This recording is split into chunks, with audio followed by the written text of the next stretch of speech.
as the rest of the country goes on with those elections on the 7th and the 9th of April 2025. Then the county elections coordinators for Nairobi, all of them, the chair of the coordinators in Migori and some of the coordinators from Siaya counties are to be replaced with immediate effect. New coordinators shall be announced to take up those slots by the National Elections Coordinating Committee prior to the 7th of April 2025. In addition, the party Central Committee this morning confirmed receipt of the resignation of the Honorable Abdisalan, who was until today our National Organizing Secretary, following his nomination for the position of PS. We offer him our best wishes as he goes for vetting this Friday and in his new role, should he get it. In the meantime, the committee has proposed Governor Ahmed Abdullahi G, who is the governor of Wajir, to take his place. Finally, the party takes strong exception to recent unfounded allegations made by some Azimio La Umoja leaders of alleged interference by ODM in the ongoing process of reconstituting the IEBC. For the record, this process is being conducted in full accordance with the NADCO report. It is also common knowledge that NADCO was chaired by none other than the Honorable Kalonzo Musyoka, the leader of the Wiper Party. Kenyans are fully aware that the inordinate delay in commencing this exercise was due to the failure to resolve the nomination of the Wiper representative to the selection panel. Following the support of ODM, both at the PPLC and in court, including affidavits sworn by our very own Junet Mohammed here, Wiper got its rightful slot, and as we speak, Wiper's nominee to the panel, Koki Muli, has been part of the process from the shortlisting to the ongoing candidate interviews. In fact, one of the candidates who've been shortlisted as a member of the commission is Honorable Musyoka's advisor, and this is fully within the candidate's constitutional right. Further, the law grants the selection panel the authority to determine its own procedures, granting it operational autonomy in executing its mandate. The panel should be allowed to independently execute its mandate without political interference or indeed any other interference.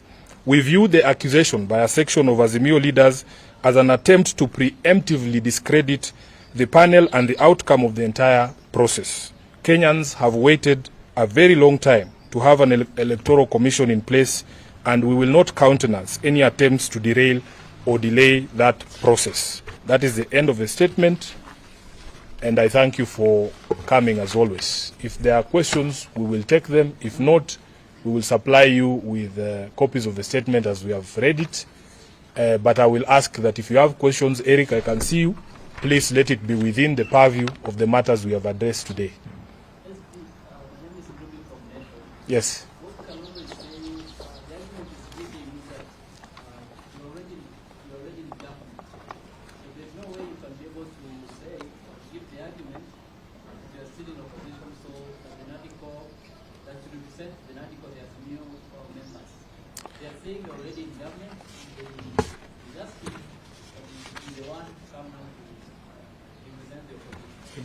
I think Honorable Kalonzo Musyoka is a senior counsel, is a seasoned lawyer, and he understands the import of being together in government or being in the opposition.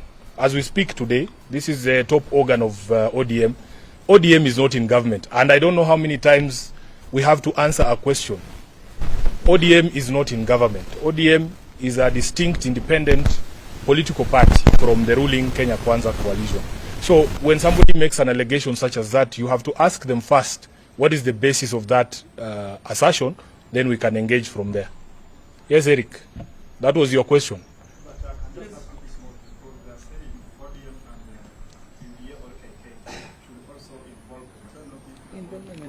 But Eric, we have stated in our statement that the selection panel. Let me just say, we have stated in our statement that the selection panel is supposed to work independently. They are not consulting ODM on who's going to be the chair of IEBC. If that were the case, then we would call all those candidates here, and this team here would be the one to conduct the interviews.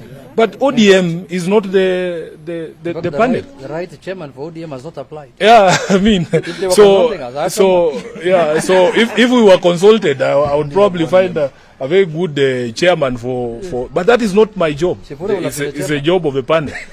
Yes. ODM is always talking of free and fair elections. Please introduce yourself. My name is Adam From? ABC. Yes. Yeah. Most of the time, political parties are asking for the free and fair election. Now, when all parties are demanding for the individual representing IEC, are we going to start for a free and fair election? That is why we set up a law that sets up an independent panel, because at the end of the day, Kenya has almost 100 registered political parties. Yeah, so that if you remember the process of how we arrived here, there was an ADCO process which Kalonzo and Honorable Ichung'wah chaired. We agreed on the representation on that panel. We agreed that there would be representation from the minority side in the House, two, and then two from the majority side. We have a representative from the Law Society of Kenya. We have a representative of ISPAC, the body governing accountants. Then we have a representative from the political parties liaison committee. And in fact, there is one who's supposed to represent non-parliamentary political parties. They are there. And then representatives of the religious community. That is a broad representation of the society in Kenya. It cannot be up to the political players alone. So for me, really, for anyone else to demand that they need to be consulted, yet they have representation on that body, is to be disingenuous. The argument by the Kalonzo expert, they say, when that was the purpose of you presented, you were not biased. I think we have answered that question. When you allege bias, you must show that bias. And we are all very clear. You cannot force me to be with someone. ODM is a very bold party. The day that you decide to go with someone, you will do it. But they cannot just force us to be in places where we are not.